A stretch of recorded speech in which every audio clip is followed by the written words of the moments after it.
Hi, this is Jerry Bickle. I just want to comment on our parts inventory. We have a huge inventory of parts ready to ship every day, next day, however you want it.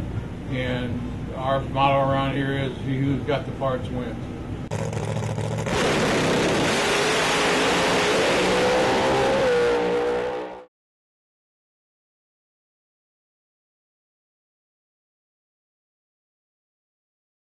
What inspired me to do a 100,000 to win Pro Mod race?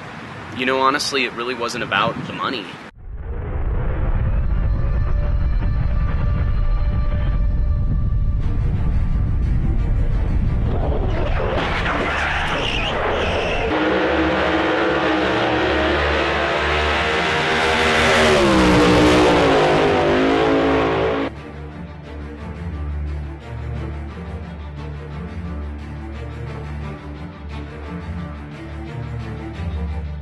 Goal was to shine a light on Pro Mod drag racing. I personally believe that Pro Mod is the universal language of drag racing. I think this is a class that is adored and beloved around the world.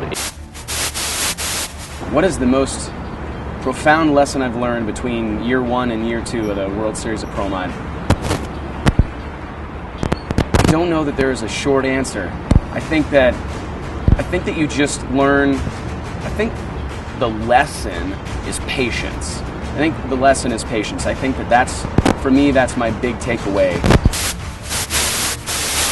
Where did I see the World Series of Pro Mod in 3 years? Honestly, I truly believe that for me personally, we've ticked every box. We've achieved all that I really wanted to set out to achieve. I wanted to prove, in my opinion, that door slammer drag racing, Pro Mod drag racing, quarter mile, NHRA legal Pro Mod drag racing was a main event attraction. I wanted to kind of exercise whatever demons exist inside me, that this is a marquee attraction. In most of my experience on the grandest stages in drag racing, this is part of the show. It runs alongside or behind Pro Stock or Pro Stock Motorcycle, Top Fuel, and Nitro Funny Car, and I wanted to prove maybe to myself that we could create an event that had electricity, that had palpable energy, and a fan following, and I'm so happy with what we've created. And get ready for the burnout! The Chevrolet Camaro brings the hides to heat, and the Pontiac now rolls his way to the starting line. Daniel McCoon out of Lakewood, Colorado! Beautiful smoky burnout! Ripping the hides up, putting the heat where it belongs, right on that pavement down there.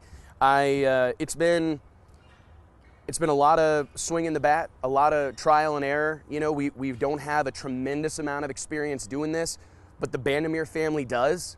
And we have an entire life, myself and my group, of going to events, going to live sporting events, going to MLB games or NFL games or Red Bull Air races or whatever, or street outlaw events, and just kind of picking the pieces of things that we like and bringing them here. And that's one of the things that I'm really proud of.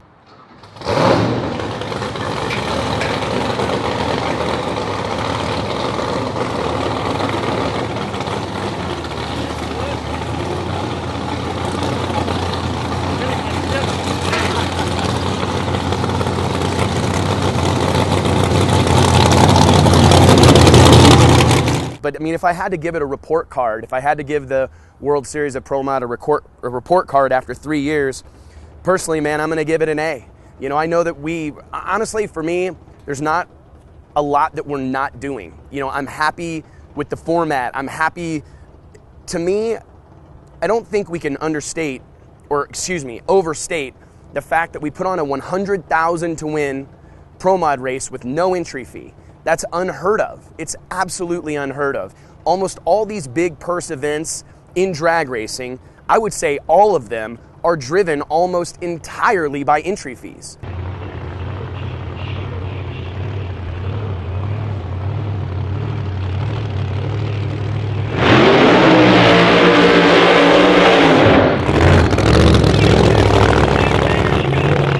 Here in 2019, to be honest, we're disappointed in terms of our Pro Mod participation.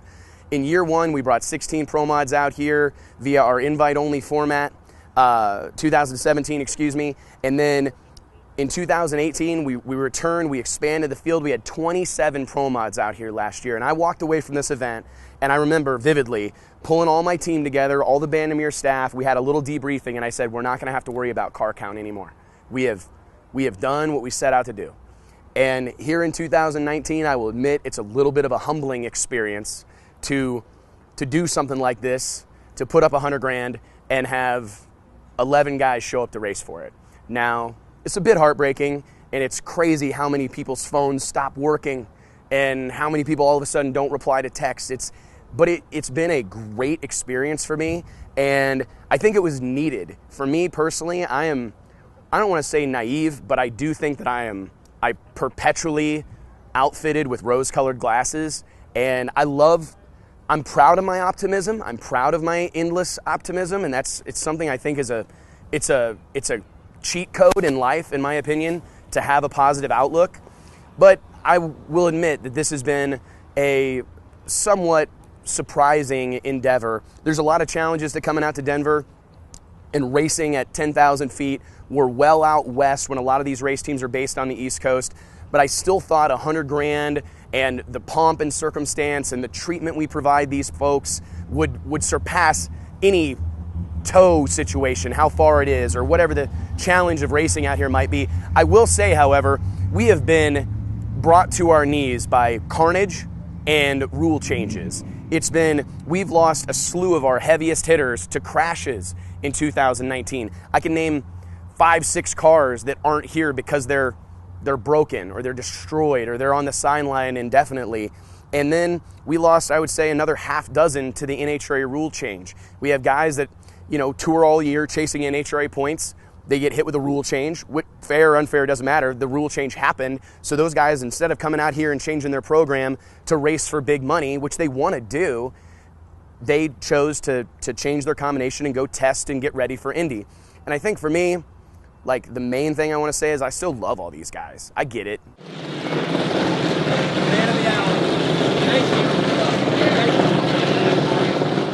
you. I've done what I set out to do, and I have exercised some demons. I've ticked all the boxes. I feel like I'm playing with house money right now. This event is a victory for us on every level. I'm very proud of that. I've always been a business first type of guy, and we built this in a fashion that business-wise it makes sense. And I'm proud of that because being a working man or whatever, I can't afford for things not to work.